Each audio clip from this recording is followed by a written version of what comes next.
I have buried 3 of the Duke of Sedgwick's ancestors, christened 2 of his cousins, and blessed the roof beam over his stables. And in all my years as vicar of this parish, I had never seen a man's face do what his Grace's face did the evening. Miss Eleanor Fairholt called his tenant policy a disgrace to the assembled parish of Sedgwick-under-Lyne. I was there. I had called the meeting myself at the request of no fewer than 11 households, and I will confess I expected grumbling, perhaps a petition, certainly nothing so fine as what I got. The parish hall was full that night, every bench taken, latecomers standing along the back wall beneath the row of oil lamps that never did quite banish the shadows from the rafters, and his Grace had come himself, which surprised everyone, myself included. Dukes do not, as a rule, attend parish meetings. They send stewards. But Sedgwick was young yet in his title, not 5 years returned from his father's funeral, and he had not entirely learned which duties a duke might delegate, and which he could not. That evening, at least, the parish was glad of the lesson he had not yet learned. He sat near the front, in the good chair we keep for exactly such occasions, mild as milk, his hands folded, listening to Farmer Doyle complain about a drainage ditch with the patient courtesy of a man who has learned to endure long sermons. They call him the Willow Duke in these parts, not to his face, you understand, but freely enough behind his back, for he bends so easily, agrees so readily, nods along to every complaint with such apparent sympathy that a stranger might take him for the softest-natured landlord in the county. I had known him longer than that. I had watched him as a boy refuse, with perfect politeness and total immovability, to apologize for a broken window he insisted he had not broken, though every soul in the nursery knew he had. A willow bends, it does not break.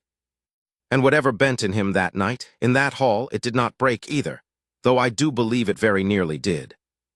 Miss Fairholt stood up 3/4 of the way through the meeting, when the ditch business had been settled, and old Mrs. Thorne had finished with her complaint about the churchyard gate, and asked to be heard on the matter of the new tenant labor arrangements.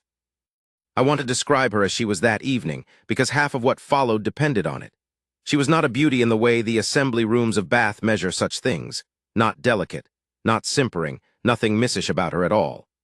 She was tall for a woman, straight-backed as a hop pole, with a plain gray gown and a chin that had never in her life pointed downward when it might instead point forward.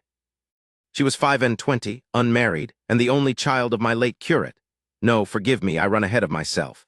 Her father, the Reverend Josiah Fairholt, was very much alive that evening and sat 2 rows behind her looking as though he wished the floor might open. She had grown up at his elbow attending exactly this sort of meeting, taking exactly this sort of stand, since she was scarce 12 years old, and there was nothing in the county she loved so well as a wrong that wanted righting. For 2 years she had run, out of her own modest income and her own considerable will, a program apprenticing the poorest boys and girls of the parish to the tradesmen of the district, a blacksmith here, a seamstress there, a wheelwright, a chandler, whoever would take a promising child and give it a trade rather than a workhouse. She kept the books herself. She walked the muddy lanes herself to inspect the apprentices' lodgings. She had, by that summer, placed 11 children in respectable trades who would otherwise have gone begging or worse, and she had done it with no fortune to speak of and no help from anyone but her own considerable stubbornness. "Your Grace," she said, and the hall went quiet in the particular way a room goes quiet when it senses blood is about to be drawn. "I wonder if you are aware what your new labor policy has done to the apprentices of this parish." Sedgwick inclined his head, still mild, still milk-smooth. "I confess I am not certain I know the particulars, miss." "Fairholt," she said, "Eleanor Fairholt, and the particulars, your Grace, are these." She did not consult a paper. She had it all in her head, every clause of it, and she laid it out before that hall the way a barrister lays out a case he knows he has already won. The new policy, drawn up, as it happened, by his steward, Mr. Crail, and signed by his Grace without, I would later learn, more than a glancing review, required that any tenant family sending a child out to apprenticeship must forfeit a full day's labor credit against the estate for every day the child was absent from the home farm, whether or not that child had ever worked the home farm at all. It struck hardest, naturally, at exactly the families too poor to spare a labor credit in the first place, which was to say, at exactly the families whose children Miss Fairholt had spent 2 years placing. "3 of my apprentices," she said, "have already been withdrawn by their fathers this month, not because the trade was unwanted, not because the tradesman was unwilling, but because the family could not absorb the forfeit your steward's pen invented for them. A girl of 13 who might have become a milliner is now back in her father's cottage, minding geese, because your Grace's estate has decided that her ambition costs a shilling a week her family does not have. I do not know whether this was your intention, your Grace, or merely your steward's arithmetic, but I will say to your face what I would say behind your back, since I have never seen the use and the difference. It is a disgrace. It is a policy written by a man who has never once walked the lane to see what he has done, and I should have thought better of the master who signed it. There was a silence then such as I have rarely heard in that hall, thick enough to stand a spoon in. I saw Reverend Fairholt's hand come up to his mouth. I saw Mr. Crail, seated near the back, go the color of a boiled ham.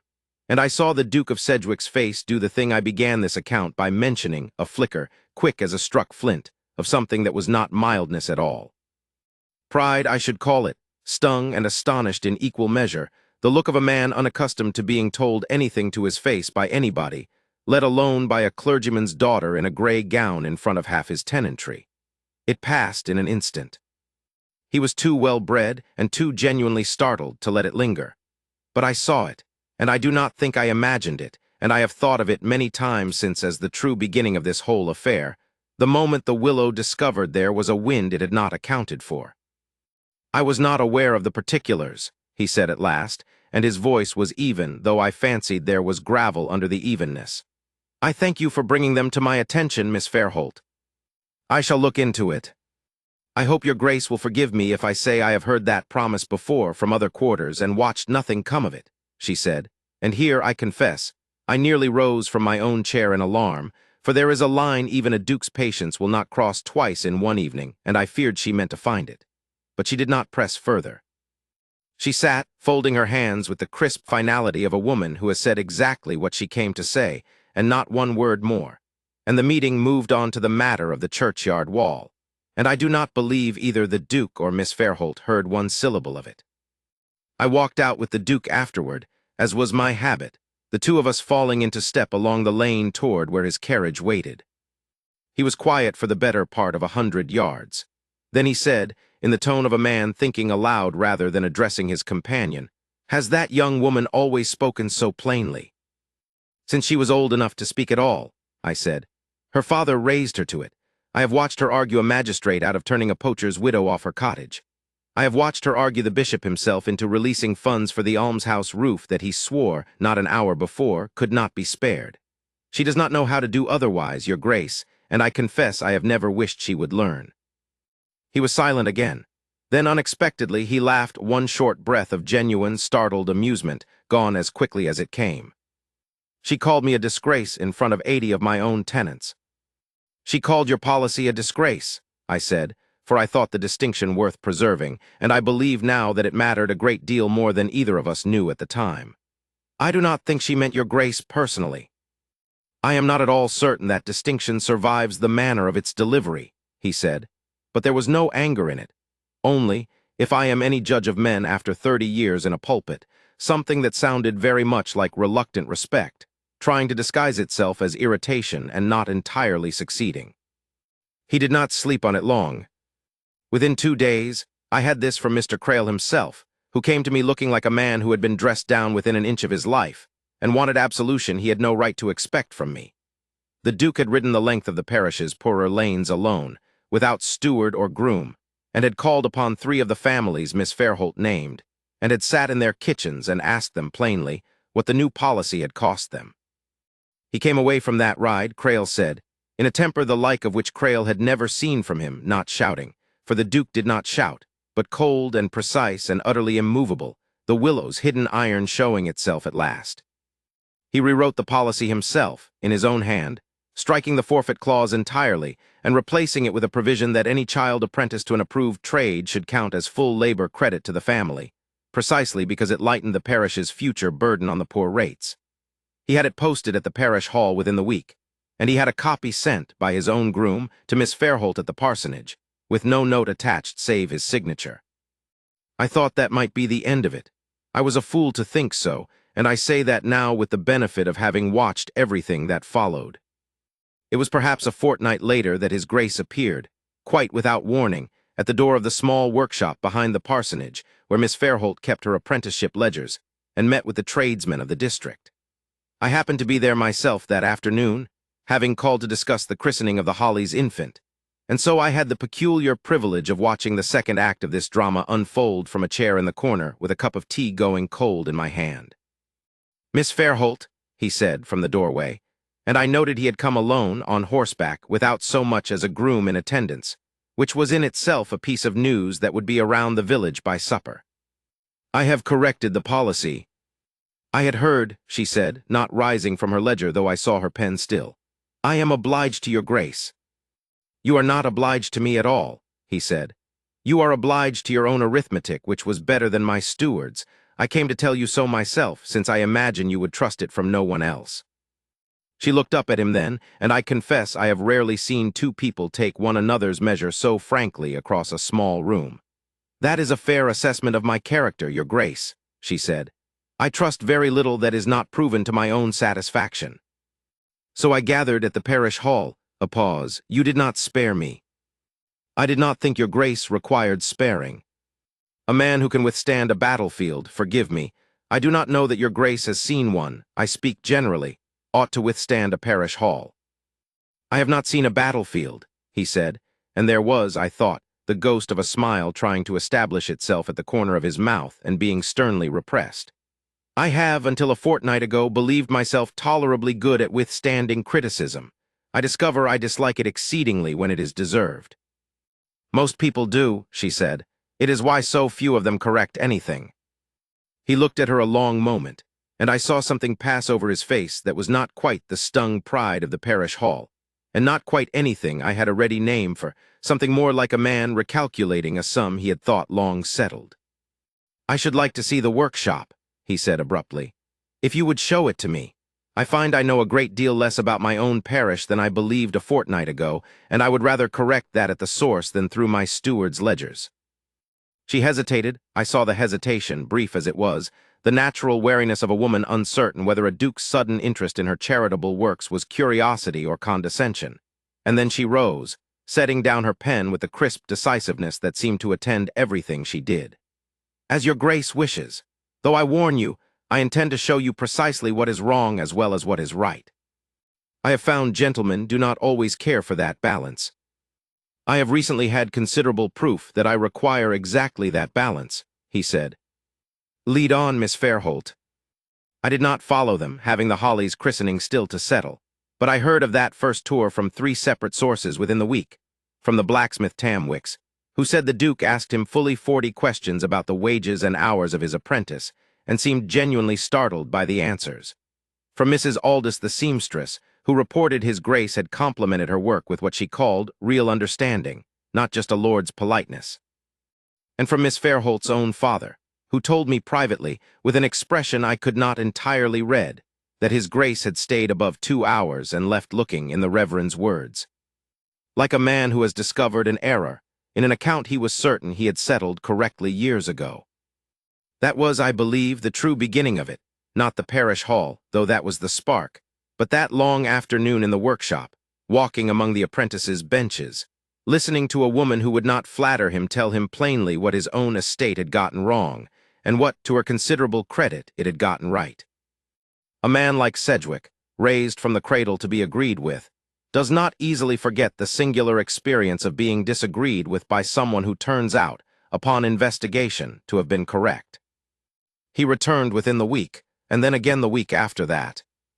I will not pretend the whole village did not notice, for villages notice everything, and by midsummer there was scarcely a soul in Sedgwick-under-Lyne who did not have an opinion on why the Duke's horse had taken to grazing so frequently outside the Fairholt workshop. I saw a good deal of it myself, being as much a fixture of the parsonage as the good reverend's own armchair, and I will set down here what I observed, for I think it does both of them credit and neither of them any dishonor. They argued, that is the plainest way I can put it, and it is not in this instance a complaint. They argued about the poor rates, and about whether a duke's charity did more good or more harm to a man's independence, and about whether Parliament's new grain proposals would help or ruin the small tenant farmer, and about 100 smaller things besides, the proper way to bind an apprenticeship contract, the merits of Mrs. Aldis's newest bolt of cloth, whether the church bell wanted retuning. She never once yielded a point she believed correct merely because it was a duke disputing it, and I want that understood plainly, for it is the whole heart of what made him love her, I believe, though he would not have named it so himself for some time yet. He had spent his life surrounded by people who told him what he wished to hear. She told him what she believed to be true, cheerfully, without malice, and without the smallest deference to his rank, and he discovered in himself an appetite for it he had not known he possessed. I recall one particular afternoon, late in July, when I came upon the two of them in the workshop garden, she seated on the low stone wall with a ledger in her lap, and he standing before her with his hat in his hands like a man who has forgotten he is holding it. "You are wrong about the wool prices," she was saying, "and I can prove it with Mrs. Aldis's own accounts, if your grace will only condescend to look at a tradeswoman's books instead of your steward's." "I do not condescend to anything where you are concerned, Miss Fairholt," he said. "I have found that the one reliably fatal habit in your company." "Then look at the books." "I intend to. I merely wished, before I surrendered the point, to enjoy the sensation of disagreeing with you for another 30 seconds. It happens so rarely that I win any part of it that I like to make the losses last." She laughed at that, a real laugh, unguarded, the kind I had not heard from her in all the years I had known her, and I saw him watch her laugh with an expression that told me everything the parish had been gossiping about was, in fact, entirely true, and rather further along than any of us had guessed. I ought to say something here of Reverend Fairholt, for he has been rather a shadow in this account thus far, and he deserves better, having done as much as any man alive to make his daughter what she was. He was a quiet man, my curate of some 20 years before he took the living at the parsonage, not given to Aline's forthright manner himself, though he had planted the seed of it in her as surely as any gardener plants an orchard. I called on him one evening that same July, ostensibly to discuss the parish accounts, and found him watching from his study window as the Duke's horse stood tethered once again outside the workshop. "I did not raise her to be a duchess," he said to me without preamble, in the tone of a man who has been turning a worry over for some weeks and is glad of an excuse to set it down. "I raised her to speak the truth and to mind the poor, and I confess I am uneasy at the notion of a coronet sitting atop all that plain usefulness. I have seen fine ladies swallowed whole by their husbands' houses, vicar. I should not like to see it happen to my Aline." "I do not think Sedgwick wants to swallow her," I said, and I believed it even then before I had any right to be so certain. "I think he wants, for the first time in his life, to be corrected by somebody who is never wrong merely to flatter him. That is not a man looking to extinguish a candle, Josiah. That is a man who has been cold a long while and has only just found the fire." He was silent at that, turning his spectacles over in his hands the way he did when a sermon was not coming easily to him. "She has never once, in 25 years, asked my permission for anything she believed to be right," he said at last, not without a father's rueful pride. "I do not imagine she means to start asking a duke's permission either. If he cannot bear that, better he learn it now than at the altar." "He is learning it daily," I said, "and appears, so far as I can judge, to relish the lesson rather more than he relishes anything else in his acquaintance." The Reverend said nothing further that evening, but I noticed, the following Sunday, that he shook the Duke's hand after service with rather more warmth than strict civility required, and I took it, rightly as it turned out, for a father's quiet blessing given before it was ever formally asked. I mention this because it was that same week that Aline herself, working late in the workshop with young Peg Hollies, a girl of 14 apprenticed to Mrs. Aldis, and one of the first children Aline had ever placed, was overheard by no less a witness than myself to say something I have never forgotten. Peg had asked her with the plain curiosity of the young whether she meant to marry the Duke, now that he called so often, and Aline, without looking up from the seam she was helping the girl set, said only, "I mean to marry a man who will let me go on doing this, Peg, whoever he turns out to be. I have not yet decided whether his grace is that man. He is still being examined." And Peg, who idolized her, laughed and said she thought the Duke had already passed most of his examinations, to which Aline replied only that the hardest questions were always saved for last, a remark that proved, within the month, rather more prophetic than either of them can have intended. I do not mean to suggest the course of it ran entirely smooth, for that would be a lie, and I promised myself when I began this account that I would set down the whole truth of it, warts and all. out of respect for two people I have come to love as though they were my own children. There was a day in August when it very nearly came apart altogether, and I was, as it happened, present for that too. It began, as these things so often do, with pride. His pride, I must say plainly, for though I love the man as I would a son, I will not pretend he came to this courtship without a temper of his own hiding beneath that Willowben manner, and it showed itself that day in full. A tenant family named Prout had come to Miss Fairholt in some distress. Their eldest boy, apprenticed to the wheelwright under her program, had been dismissed, not for want of skill, but because the wheelwright, a man named Otis Wren, had taken against the boy's father over an old grievance concerning a disputed field boundary, and had used the apprenticeship as a means of settling the score. Miss Fairholt, learning of it, went straight to the Duke, as she had come to do with every difficulty her program encountered, trusting by then, I think, that he would act as swiftly and as fairly as he had with the labor policy. But Otis Wren was no mere tenant. He held his lease directly from the estate on terms that predated Sedgwick's own father, and he had, moreover, done the Duke a personal service some years before. I never learned the particulars, and I did not ask, for it was not my business, but I gathered it touched on some old debt of gratitude the Duke felt bound to honor. When Miss Fairholt laid the boy's case before him and asked him to intervene, the Duke hesitated. He did not refuse outright. That was not his way, but he temporized, spoke of looking into it in due course, of not wishing to act rashly against a man to whom he owed consideration, and I watched Miss Fairholt's face go very still and very cold in a manner I had not seen since the parish hall. "You corrected the labor policy within a fortnight," she said, "when it cost you nothing but a steward's embarrassment. Now it costs you an old friend's good opinion, and your grace finds reasons to look into it in due course. I begin to wonder whether the willow bends only when the wind is cheap." It was a hard thing to say, and I saw it land hard. His jaw set that same flicker of stung pride I had seen at the parish hall, only fuller now, no longer flickering but settling in, and his voice when he answered had none of its usual mildness at all. "You forget yourself, Miss Fairholt. I have given this parish more consideration in the past 2 months than my father gave it in 20 years, and I will not be lectured on my duty by—" He stopped himself. I saw him stop himself, saw the effort it cost him, but the sentence had already done its damage, unfinished as it was, for we both knew how it meant to end. By a clergyman's daughter, by a woman with no fortune and no rank to match his own. She did not flinch, though I saw the color rise in her cheeks. By a woman who has spent 2 years walking the lanes your grace has only lately discovered exist, she said, very quietly, which was somehow worse than if she had shouted. "I beg your pardon for presuming so far above my station as to expect a duke's justice to extend to a wheelwright's apprentice. I shall not trouble your grace with the Prout boy's case again. I am sure the labor rates will bear the cost of his ruin far better than Mr. Wren's feelings would have borne the correction." She left the room. He did not follow her, and I confess I thought, for the better part of that week, that I had watched the whole promising business collapse under the weight of exactly the pride I had known lived beneath his mildness all along. I will say this for him, though, and I say it because it is the truest measure of the man. He did not let his pride win. He came to me 3 days later at the parsonage, looking as wretched as I have ever seen a duke look, and asked me plainly whether I thought he had behaved like a coward.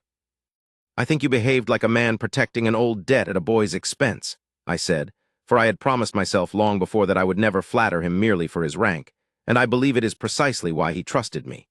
"Whether that makes you a coward is a question you must answer for yourself, your grace, but I will tell you this, Miss Fairholt did not accuse you of cowardice. She accused you of choosing cheap wins over costly ones. I find I cannot argue the point."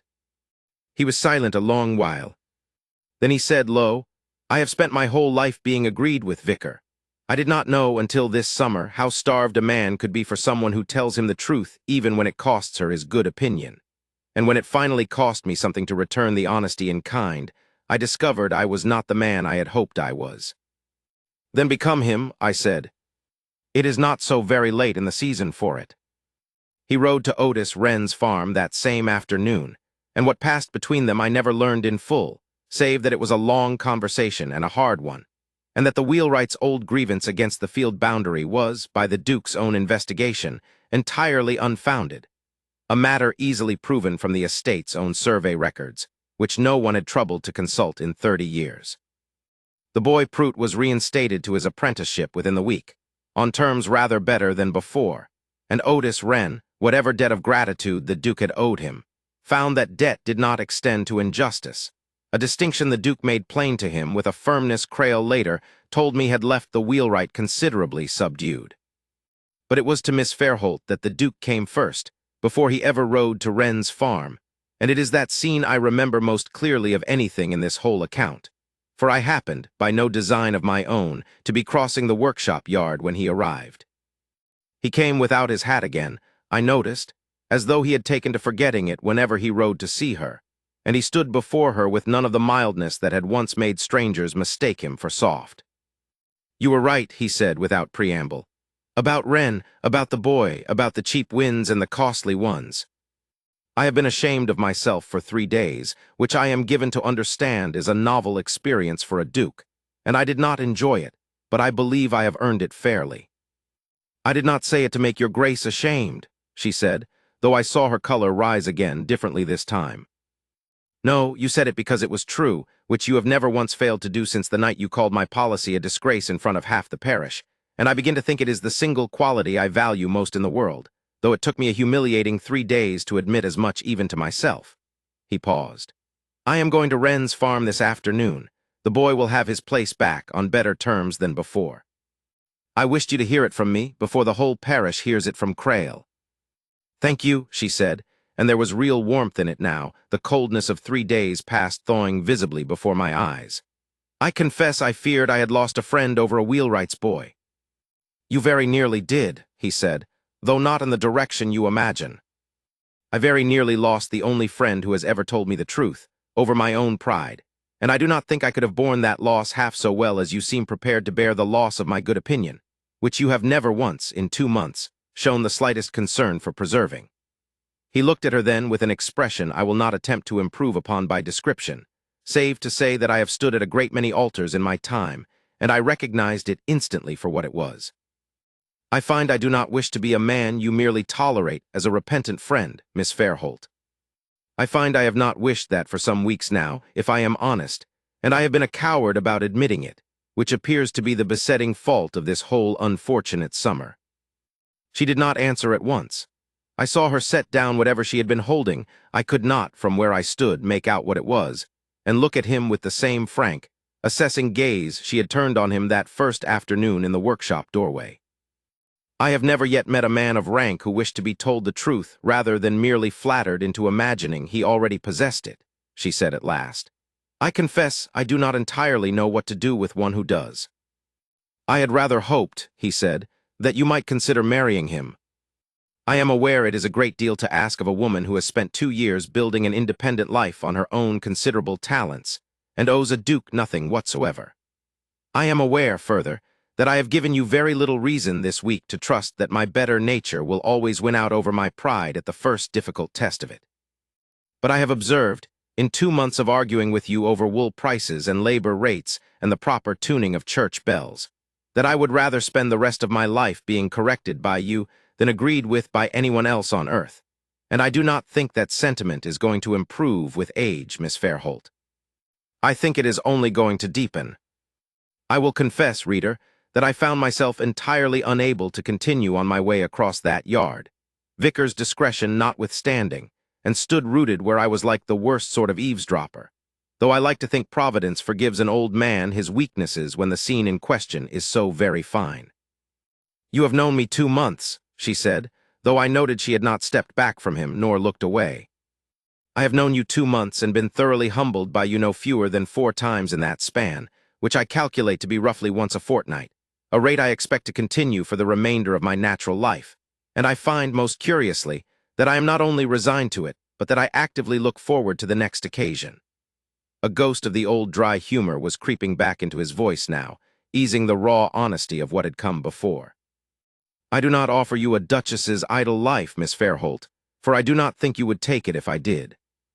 I offer you Sedgwick's full ledgers, its every tenant grievance, its every policy my steward drafts without my proper review, and my solemn word that I will never again choose a cheap wind over a costly one if I can help it, though I make no claim to perfection, only to trying.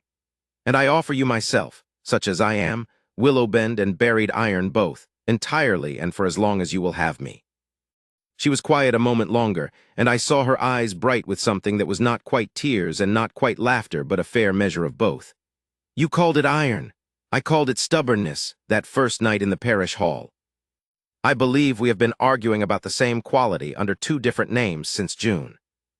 Then perhaps you had better marry me, so that we may go on arguing about it properly under one roof for the rest of our lives." "That," she said, "is the first proposal of marriage I have ever heard delivered as though it were the losing side of a debate, Your Grace. I have never been at all confident of winning a debate against you, Miss Fairholt. I do not intend to begin pretending otherwise now, of all moments." She laughed then, that same unguarded laugh I had heard once before in the garden, and held out her hand to him, not with any maidenly shyness, but with the same plain, forthright dignity with which she had stood up in the parish hall 2 months before. He took it as though he had been waiting the whole of his adult life for the privilege, and I do not believe that is very far from the truth. "Yes," she said, "though I warn your grace I intend to keep the workshop, and the ledgers, and every apprentice I have placed or mean yet to place, and I shall go on telling you when your policies want correcting for as long as we both shall live." "I would have it no other way," he said. "I begin to suspect it is the only arrangement under which I shall ever become the landlord my own tenants deserve.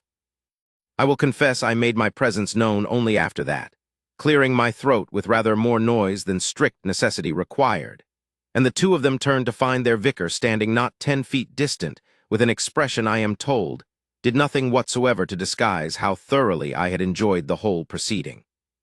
"I trust," I said, "that you will want the banns read this Sunday, Your Grace, and not a week later, for I have known this parish 30 years, and I do not believe it has ever once managed to keep a secret past a single sermon."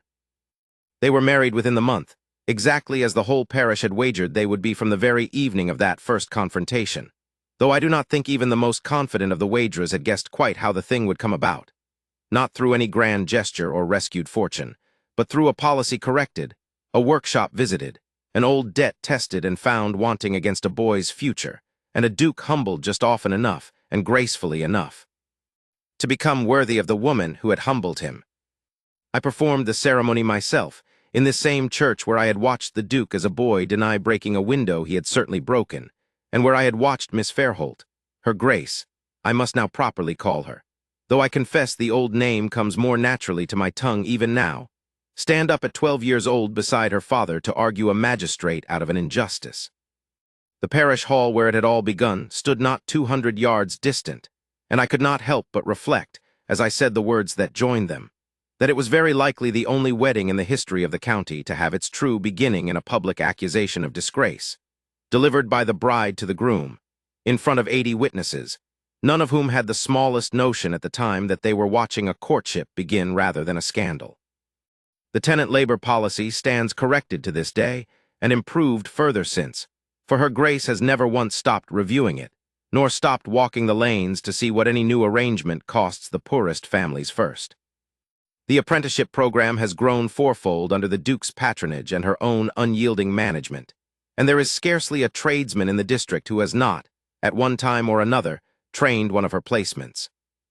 And the Duke, I will say this last, for it is the truest thing I know about him, has never once, in all the years since, been heard to call himself the Willow Duke with anything but open affection for the name, for he says himself that a willow bends precisely so that it need never break, and that he found in the one woman fearless enough to test which was true of him, the only wind worth bending for. I am an old man now, and I have seen a great many marriages begin in this parish, some out of duty, some out of fondness, a few, I am sorry to say, out of nothing better than convenient arithmetic. I have seen none begin quite so unpromisingly, nor end so happily, as the one that started with a clergyman's daughter rising to her feet in a crowded hall and telling a duke to his face that he had done wrong. I think of it still, some Sundays, when I see them walking together from this church, arguing amiably over some small point of parish business as they go, and I confess that of all the unions I have blessed in 30 years at this pulpit, it is the one I am proudest to have witnessed from its very first, disgraceful, glorious word.